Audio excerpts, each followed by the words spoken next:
presented by Wiggins Farms, sweet and juicy slices of heaven from Texas. This is the Fresh CrEd, recorded at the 2025 IFPA Foodservice Conference in Monterey, California. Today, how to lead in produce where quality meets value. From his first job behind a Central Market cheese counter to directing West Coast sourcing for Topco, Peter Beaullieu shares a career shaped by food, data, and servant leadership, leading by serving people first. We talk about co-ops, the quality-value intersection, and why storytelling matters just as much as the numbers. Stick with us for lessons in leadership, consumer trends, and team development. Peter Beaullieu, Topco. Let's get into it.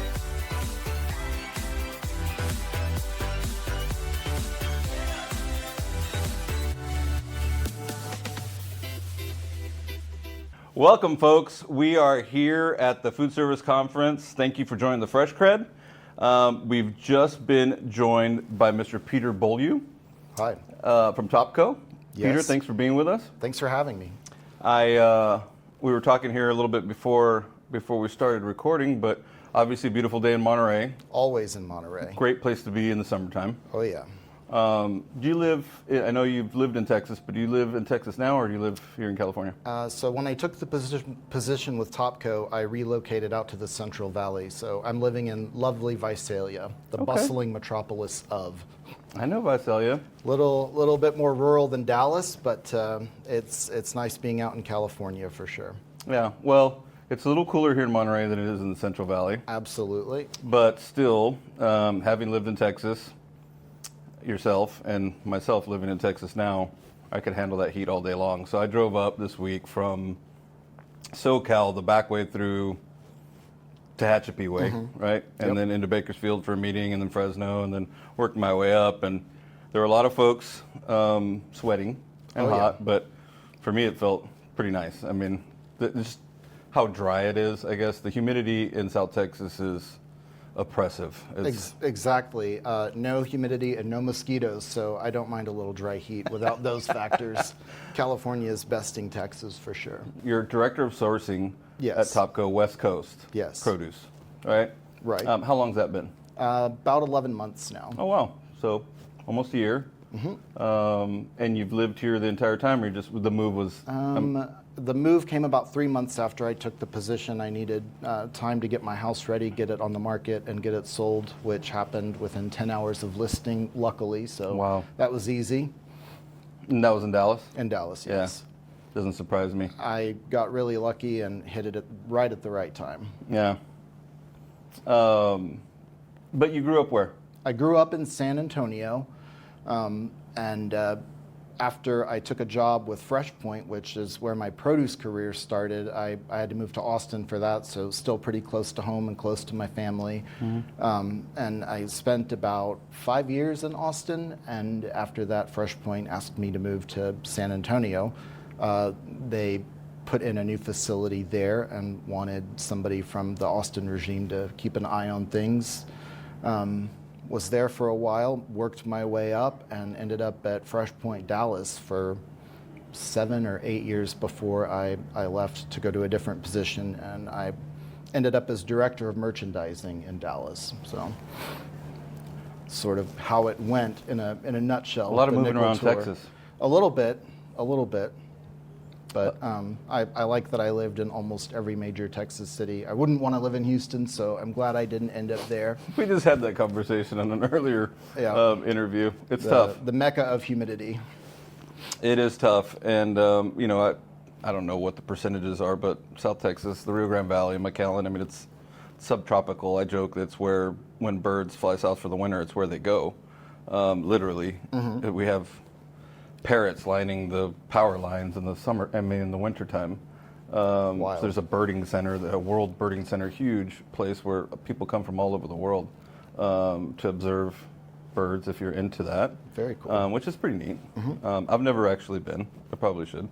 But it's very humid. Yeah, it's very tough. But we have a coastal breeze almost every day of the year. I don't get the same sense from Houston. Maybe because it's there's so much man-made materials and construction and homes that you just don't get that kind of same breeze that even 60 miles inland in McAllen you get from the coast. Yeah, there are a lot of other factors for sure. So you're out in California now. Could you see yourself long term, like fast forward to your retirement party? Is it in California? I hope so. Yeah? Yep. My goal would be to retire on the coast in California, either down further south near LA or up here near Monterey, Carmel area. I love it. One of my favorite parts of the world. Perfect weather all of the time. Of course, that comes at a price, so I've got to get to work if I want to realize my goal, but that's where I see myself. It comes at a hefty price, that's for sure. Oh, yeah. Every time we come here, and whether it's been for the food service show or the organic show, if money, a lot of sentences start with, if money wasn't an object. Oh, yeah. If money wasn't an object, I'd have a house here, and I've had a house in Lake Tahoe, and I'd have a house. Right. There's a few choice towns that I really enjoyed in my life around the country. Charleston, South Carolina is one. I love Savannah, Georgia. Of course, two very hot places again. There's several locations in Colorado that I love. I mean, that would be nice. So we either need to hit the lottery or get to work, I guess is what you're saying. Definitely. One of the two. How about hobbies? Anything hobby-wise that you think our listeners would find interesting? I enjoy the typical things, but one of the things I enjoy about being in California is I can be outdoors a lot more, and it's not miserable. So I enjoy hiking and outdoor photography. I love fine dining and trying new restaurants. I like to stay on top of food trends, so I go to the LA area quite a bit to go to the new places there, and it's so nice to be able to eat outside pretty much all year long. I really enjoy that. I'm into travel. People hate vacationing with me because I always go see different supermarkets. Yeah. Now having been on the retail side for about 7 years, I get into merchandising and things like that, and I'm always taking pictures of produce departments. So vacationing with me is probably annoying, but if you're into food and into supermarkets, then you'll love it. I love to travel a ton. My big vacation this year was France for 2 weeks. Oh, wow. I spent a week on the Côte d'Azur in the south of France and stayed in Nice, and then went to all the little coastal towns and ate my way through them, and then a week in Paris and did just about the same. Were you ready to come home? No. Really? No. I could have stayed. I speak just enough French to where I could probably finish learning it enough to live there. Really? Yeah. Was it your first time? No, I've been to Paris before, but I had never been. Was it for the Olympics? No, I wish. A friend of mine went to the Olympics, and she had a really just world-class time. Really? Mm-hmm. Tons of cool merchandising. I love shopping for cooking, or the idea of it anyway, in France, because you have your little specialty shops for everything. You go to the cheese shop, the butcher, the bakery, and then they have the little produce stand. And I think that's neat that everybody's so niche and specialized, and all the food is so clean and good. Well, to that point, you spent some time at Central Market. Speaking of niche, specialized, great store to shop at. Definitely. I don't live in San Antonio, but I'm in San Antonio a lot, and I have a cooler that I take with me when I'm traveling. You and other people who don't live in a city with a Central Market, for sure. It's what did somebody call it? The destination shopping? Destination shopping, experiential shopping. Yeah, I definitely do. And it is a top 3 or top 5 tourist destination in Texas, oddly. A grocery store. Yeah. Huh. We It's did a interesting. little research. It is. Well, you get hooked on certain things. Inevitably, anytime there's a demo, and I try it, it's something that then I figure out I can't live without. Absolutely. And that's the demo doing its job, right? Absolutely. There's an olive oil that releases during the holidays, and I've been gifting that now for the last 5 years. Instead of giving people a bottle of wine, I give a bottle of olive oil. I love that, and that's a delicious olive oil. It is great, yeah. So I wind up, I think last year we bought 5 cases. Wow. Yeah, and it goes fast, I know. Oh, yeah. You have to get it when it first arrives or it's gone. Yeah, so at that store in San Antonio, there's a partner there. She's the olive oil expert. She also turned me on to an olive oil it's a French olive oil. She said that it was Julia Child's favorite olive oil, so that's now my favorite. It's really good. Awesome. Funnily enough, my first job was at that San Antonio Central Market in the cheese department. Oh, really? And I really got into learning about all of the different cheeses, and I would take a few, when I first started, I would take a few cheese names home and research them on my own time just to learn the story behind them. I love, and I guess that's where I learned to love the story of the producer of anything, because there's always, an interesting story behind how this cheese came to be, or whatever. And people would come, and if I wasn't there to recommend their cheeses, they would not buy cheese that day. And That's a lot of pressure. you mentioning olive oil reminded me of this. Tommy Lee Jones's wife used to come and buy cheese from me. No way. I love Tom Lee Jones. Yeah, he's a cool dude. Well, anyway, one day he came into the store to find me. He's like, "My wife sent you to buy cheese, or sent me to buy cheese from you." I said, "Oh, okay, cool. What's the occasion? I know what she usually likes." And I picked out some cheeses, and then he asked me to help him pick out an olive oil. So we walked over and got him some good olive oil. That's awesome. Yeah, pretty funny. Welcome to San Antonio. That's interesting. Mm-hmm. Yeah.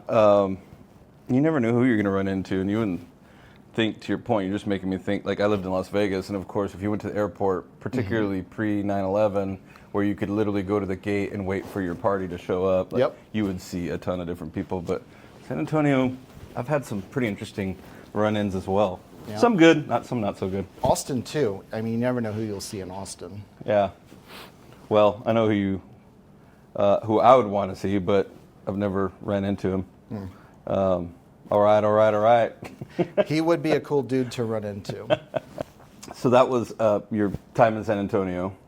Now you're at Topco, and day to day for you, your focus, what you spend most of your time doing, I guess, just for the folks that are listening, to get a kind of an idea of what your area of responsibilities are.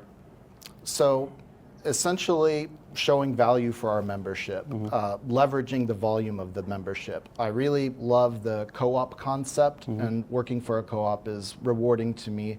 I'm helping smaller to medium-sized regional businesses that are not huge conglomerates succeed and thrive in an ever more competitive market, and still be able to make a living from it. So I really like that. So I try to make my focus and the focus of my people value driven. Everything we do needs to be in the path of showing value.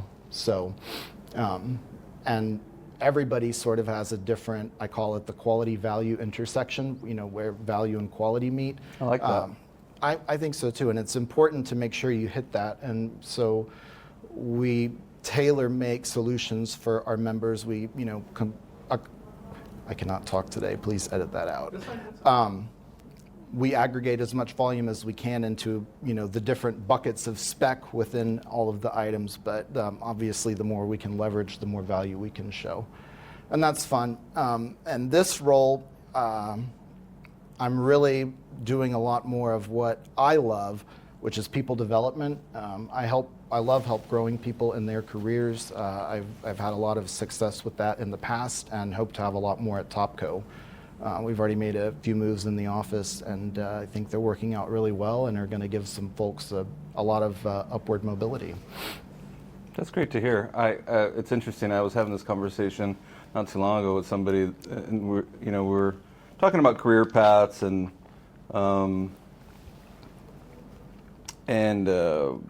mobility within organizations, et cetera. And I think a lot of times people think they want to be people managers until they are. Right. And there's a special skill set of folks and passion that actually want to manage other people, or actually that's what motivates them or gets them up out of bed, so to speak. And not everybody's wired that way. No, I would agree. And to do well at it, you really have to want to do it, and you have to just have that, whatever it is, that trait in your character that lends yourself to that. I look at it as part of servant leadership, which I definitely consider myself a servant leader. It's just important once you have some success in your career. I think it's really nice to help others do the same. Sure. And it's incumbent upon us to do so as leaders. Would you say that a people manager, people leader would struggle, or in your, I guess, case, for example, as an individual contributor, or can you do both? Or can you be good at both? Can you be passionate about both? Yes and no to all of those. I think it depends on the project. Being a people leader, it's nice to have some leeway in terms of being more involved in certain things and less, depending upon how important it is to me and what value I think it's going to bring to the organization. Obviously, I focus my efforts in what I think will yield the most results, right? And I pay less attention to things that are good, but aren't going to move the business forward in a meaningful way, but will make a difference in some other place. But yes, I can be good at both. I do love producing something on my own and having the end result of the execution be what was desired or better. And I also love Bringing people along for the ride. Bringing people along for the ride. And as I lead, I try to think, how can I motivate these folks? And my answer is always just keep them just curious enough to follow me along for the ride, to follow me down the trail of the unknown. So that's a great philosophy. Try to be a little unpredictable and have some outside the box thinking and creative solutions for the different challenges that arise in everyday business. So in there's some data to be had, right? Of course. I think you've described yourself as a data nerd. I thrive on data, yes. Yeah. How has that changed, or what do you see? What are you excited about as far as data is concerned? Maybe technology. Of course, AI is something that we're all talking about. Anything in particular that kind of sparks your interest, or that you think is transformative? The more data-driven we become, and I had this conversation at dinner last night. I was with kind of the two guards, the old guard and the new guard that worked at a company, and the old guard, a lot of industry knowledge, a lot of connections, a lot of personality, charisma. The younger guard, very data-driven, still very outgoing, doesn't know the industry as well, doesn't have connections, but together they make an excellent team because you have the relationships guy that's kind of taking the new guard and bringing that aspect to it, and then vice versa, the new guard informing the old guard with the data behind what they're trying to solve for, or how they're trying to help a customer, or whatever the end result is.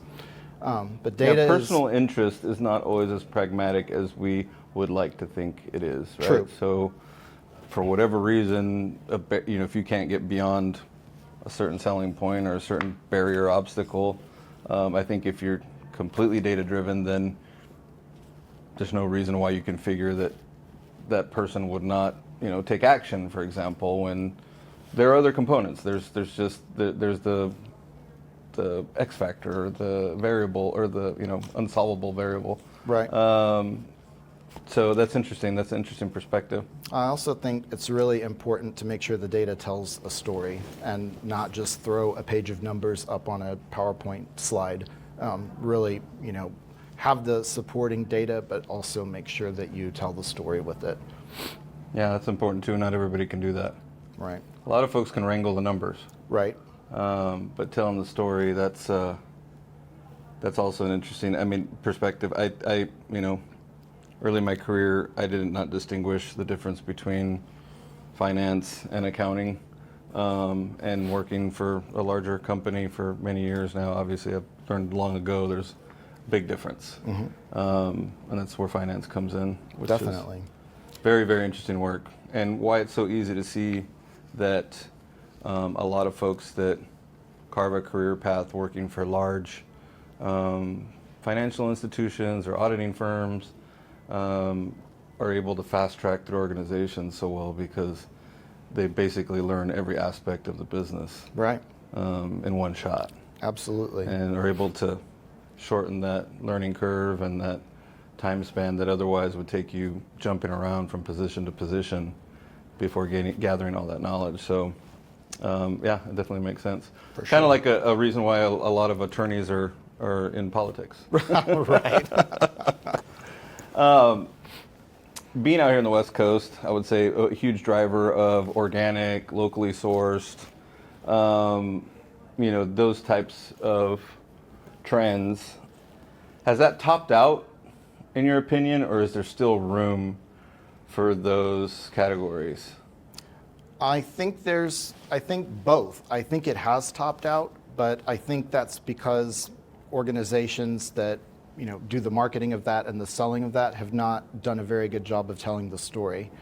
Going back to my cheese shop days, understanding the story behind something that sort of applies to every area of my life. And now I want to know the story behind the grower. And obviously, there are different consumers that have different preferences, and I think that if chains that sold all of these things did a better job of telling the story and calling out why it's special, there's more room to grow. And I think it's important. That's, to me, generally the most flavorful, most nutrient-dense food is that's not mass-produced.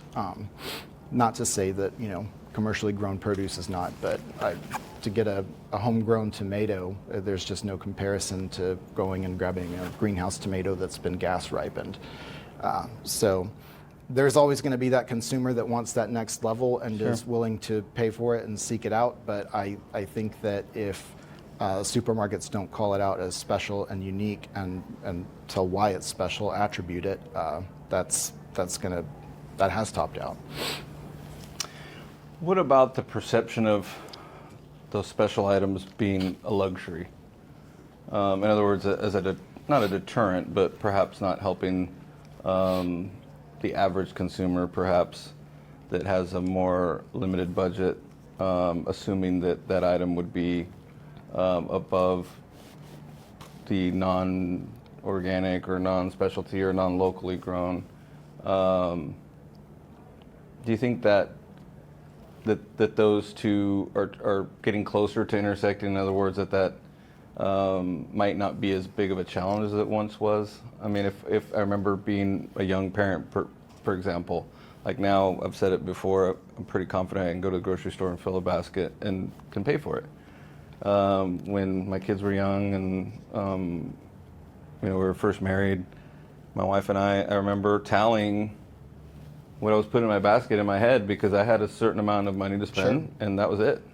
So that for me now, being able to buy whatever I want is a luxury. I mean, it Absolutely. really shouldn't be, but It I shouldn't think about be. it all the time. I agree. I think, with inflation coming into play right after COVID, and we haven't really gone back to where things were during or pre-COVID, I think that the gap between, a traditional item at a supermarket and something locally produced and niche is narrowing, and I think it is more accessible. And people are doing more with farmers markets, and they're getting bigger and bigger and more. So I think, yes, that gap is narrowing, and I think those things are looking more attractive to other folks as the more conventionally produced items grow more and more expensive. I'm assuming it would be natural, but I have to imagine with social media in particular, there are more folks that track down the information to know who grew their produce, where it was grown. I mean, I guess that's where I was going with the whole. It seemed like a luxury at one point, like to feel like I'm just lucky to have something to eat versus needing to know where it came from. There's a huge gap between those two. Oh, you're right about that, and definitely in the information age, people do want to know where their food comes from, and people do want to know the story. To my point, and if we tell that story, I think that the smaller growers will have a lot more success, and there's no ceiling for growth, tons of room for growth. But yes, it is a luxury to go from, okay, I've got enough money to pay for this cart, to I can now scan a QR code and see who harvested my berries and what field they came from. It's wild. And by the way, you can add a coupon to the QR code as a retailer now. So I mean, things are it's getting wilder every day with how much access people have to information and how robust the information is. Definitely. We're coming up on our time, but I wanted to ask you one more thing before I let you go. I noticed on your experience that you had served on a food bank board. Yes. So first of all, how about the quality of produce at food banks these days? I've been in that particular food bank, and of course it should be, right? I'm not suggesting that food banks shouldn't have any less, but they're getting some great product, in my opinion. They are getting some great product. I think a lot of that has to do with the general public's perception of what quality is. Quality isn't always appearance. There is a ton of produce out there that is perfectly fresh, edible, flavorful, nutritious, that maybe doesn't look the best, but you can use it just as you would, a number one or grade A product. So I think that has a lot to do with it, and the hesitance of retailers to merchandise that number two product. And a lot of it goes to food service, but they can't take all of it. And sometimes food service requirements are even stricter, right? Like from a quality Depending perspective. on what's the going item. on. If it's not an ingredient item, absolutely. If it's going on a plate in its whole form, definitely. Yeah. I didn't realize I toured around with a friend who bought watermelons for food service, and I didn't realize it was such a thing. I mean, overnighting samples and Oh yeah. We want to taste everything before I won't buy from somebody new unless I've tried their crop. Wow. It's important, especially working at such a prestigious banner like Central Market. I felt that I was a steward of flavor and a steward of experience. So it was really important to me to make sure that I knew for sure what I was procuring was going to surprise and delight the shopper. Sure. That's what makes it fun. Absolutely. Well, Peter, I mean, our time flew by. I actually still have more notes, so we'll have to be a TBD and to be continued, actually. Hopefully you'll be up for it in the future, but Of we course. definitely appreciate you coming by. I know your time's limited here. No problem. It's still early enough in the day to see the show, but definitely appreciate you coming by. Thanks for having me. Thank you. Nice talking with you. That's Peter Beaullieu. Data, flavor, and leadership, no fluff. Before we go, 3 quick takeaways. Co-ops create leverage and opportunity for regional retailers. Data only matters if you can tell the story behind it. Servant leadership, putting people first, grows both teams and organizations. Thanks, Peter. Presented by Wiggins Farms. Series support: Wiggins Farms, IFPA, Little Bear Produce, Missionero, Sunfed, Bourne Farms, and the International Fresh Produce Association. Follow and share this series.